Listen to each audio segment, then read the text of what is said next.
কি আমার দাবি এফসু লং লিভ এফসু লং লিভ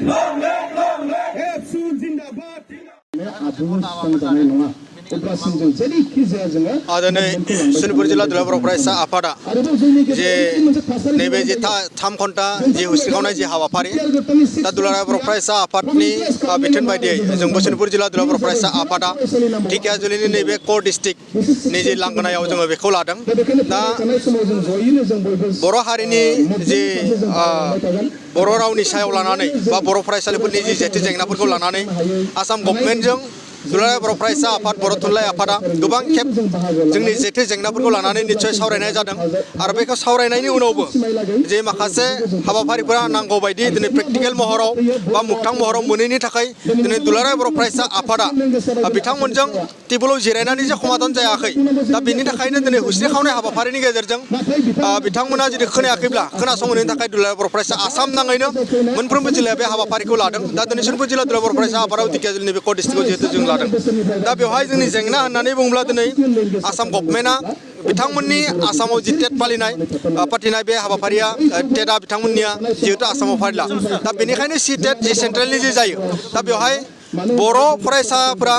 बर' बिजोङाव साबजेक्टआव जे सि टेटआ फैनांगौनि थाखाय बेखौ गोबां खेब जोङो आसाम गभर्नमेन्टजों सावरायनाय जादों सेन्ट्रेल गभर्नमेन्टजों दासिमबो बेखौ फैनाय जोङो नुनो मोनाखै दा बेबायदिनो नैबे जोंनि जे बर' बिजोङाव फरायनाय फरायसा फरायसुलि बिथांमोना जे हाई सेकेन्डारि लेभेलाव हाई सेकेन्डारि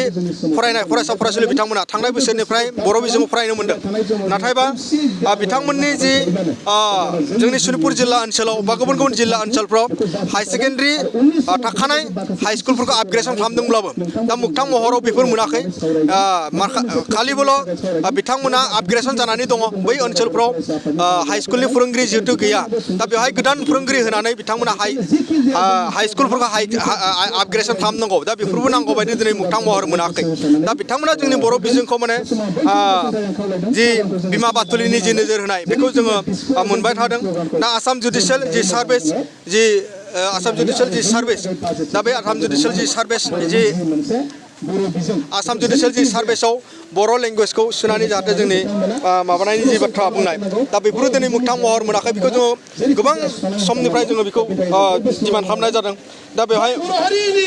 मडेल कलेजनि बाथ्रा दङ दा मडेल कलेज माखासे खुलिदों दा बेवहाय जोंनो बर' बिजोंनि जे फोरोंगिरि बिथांमोनखौ जोंनो नांगौ दा बेफोर दिनै जाफुङाखै दा बेफोरखौ लानानै डिमान्ड खालामदों दा बेवहाय जोंहा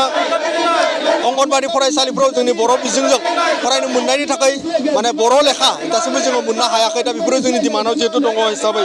आरो एजिएस स्कुल जोंनि सनितपुर जिल्लायाव एजिएस स्कुल आरो बिश्वनाथ जिल्लायाव 70निबो बांसिन बा 70निबो बांसिन एजिएस स्कुल दङ हिसाबै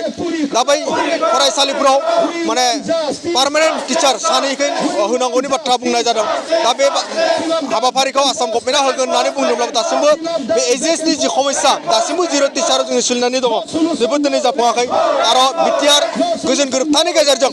जि 6.3 दासिमबो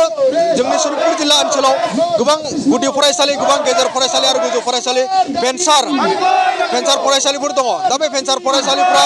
दिनै गोबां बोसोरनिफ्राय बेयाव जोंनि फोरोंगिरि बिथांमोना जेबो दरमाहा मोनालासिनो जेबो मोनालासिनो फोरोंगासिनो दङ दा 6.3 बिटिआर गोजोन गोरोबथानि जि 6.3 मोनसे दफा दङ बे दफाखौ थाबैनो मावफुङो जों सनितपुर जिल्ला दुलाराय बर' फरायसा आफादाबो बे खावलायो दा बेबायदिनो गोबां जेथो जेंना दङ दा जोंहा गासै मोन 18टा डिमान्डखौ लानानै आसाम गभर्नमेन्टनिसिम दिनै जोङो डिमान्ड खालामदों जाहाथे बे डिमान्डआ जाफुङो जोङो सनितपुर जिल्ला दुलाराय बर' फरायसा आफादाबो आसाम गभर्नमेन्टखौ जोङो खावलायो आसाम गभर्नमेन्टनि सिएम मानगोनां डक्टर हिमन्त बिश्व शर्मा बिथांखौ जों खावलायो आसाम गभर्नमेन्टनि